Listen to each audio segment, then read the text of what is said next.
Hello সবাইকে, কেমন আছে সবাই? আমি লিপসা, আমার চ্যানেলে সবাইকে স্বাগত জানাই। তো হ্যাপি মকর সংক্রান্তি সবাইকে। একটা ভিডিও নিয়ে এসেছি, রেসিপির ভিডিও। তো সবাই জানো এটা নর্মালি এমন কিছুই নয়। তো গাজরের হালুয়া আমি দুরকমভাবে বানিয়ে দেখাবো।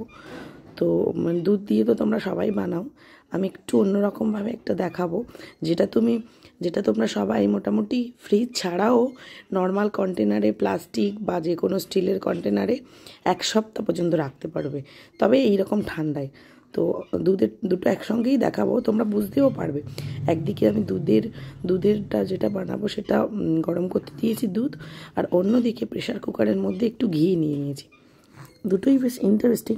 গ্রেট করে নেওয়া গাজরটা দিয়ে দেবো এবার ঘিটা গরম হতে, তার মধ্যেই পুরোটাই দিয়ে দেবো গাজরটা ধীরে ধীরে। তো গাজরটা দেওয়ার পরে হালকা করে নাড়িয়ে নেব, প্রায় 2 মিনিটের মতো, বেশিক্ষণ নয়, হালকা করে নাড়িয়ে নিতে হবে 2 মিনিটের মতো। নিয়েই প্রেশার কুকারে ঢাকনাটা দিয়ে দেব, দিয়ে জাস্ট একটা সিটি আসা পর্যন্ত অপেক্ষা করব।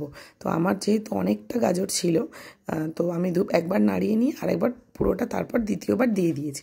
দিয়ে আরেকবার হালকা করে নাড়িয়ে নিয়েই প্রেশার কুকারের মধ্যে সিটিটা মেরে নেওয়ার জন্য ওটা ঢাকা দিয়ে দেব। তো এইরকম দেখতে হয়েছে, দেখে নাও একবার। একটা সিটি আসা পর্যন্ত অপেক্ষা করব। এক সিটিটা দিয়ে গ্যাসটা বন্ধ করে দেব, দিয়ে একটা সিটি আসা পর্যন্ত অপেক্ষা করে তো গ্যাসটা বন্ধ করে দিয়ে কিছুক্ষণ রেখে দেব, তারপরে ঢাকনাটা খুলে দেব। দিলে এইরকম টাইপের দেখতে হবে।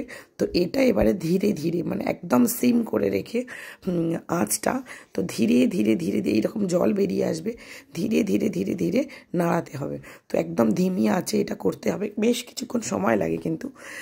যাই হোক, অনেকটা জল মরে যাওয়ার পরে, পুরো জলটা একদম শুষে নেওয়ার পরেই আমাকে চিনি দিতে হবে আমাদের। তারপরে কাজু কিশমিশ যে যেরকম ড্রাই ফ্রুটস দিতে পারে। তো জল থাকাকালীন দেব না, জলটা পুরোটা কমে গেলেই তারপর তার মধ্যে চিনি দিয়ে দেব। তো চিনি আর ড্রাই ফ্রুটসগুলো আমরা অ্যাড করে দেব।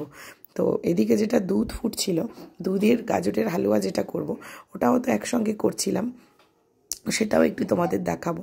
তো পাশে দেখতে পাচ্ছ চা হচ্ছে, ওটা সন্ধেবেলা ছিল, সন্ধেবেলায় আমি এটা করছিলাম। তো তার সঙ্গে ভাবলাম পাশে চাও বসিয়ে একটু টি টাইম নেওয়া যাক। তো ড্রাই ফ্রুটসগুলো আমি ভেজে দিচ্ছি। তো ভেজে নিয়ে ওর মধ্যে দিয়ে দেবো। দেখো, চিনি দেওয়ার পর ওটার মধ্যে একটু আবার জল জল ভাব আসবে, কিন্তু বেশিক্ষণ নয়, ধিমি আছে হালকাভাবে আঁচ দেওয়ার পরে এইরকমভাবেই আবার ওই জলটাও কমে যাবে। তো দুধের যে হালুয়াটা বানাচ্ছিলাম, সেটার জন্য হালকা করে গাজরটা ভেজে নিয়েছি, জাস্ট হালকা করে ঘিয়ে ভেজেই ওর মধ্যে দিয়ে দিয়েছি দুধের মধ্যে। তো ওটা ধীরে ধীরে ইন্ডাকশানে হতে থাক। এটা দেখো, তার মধ্যে আমার পুরো রেডি হয়ে গেছে।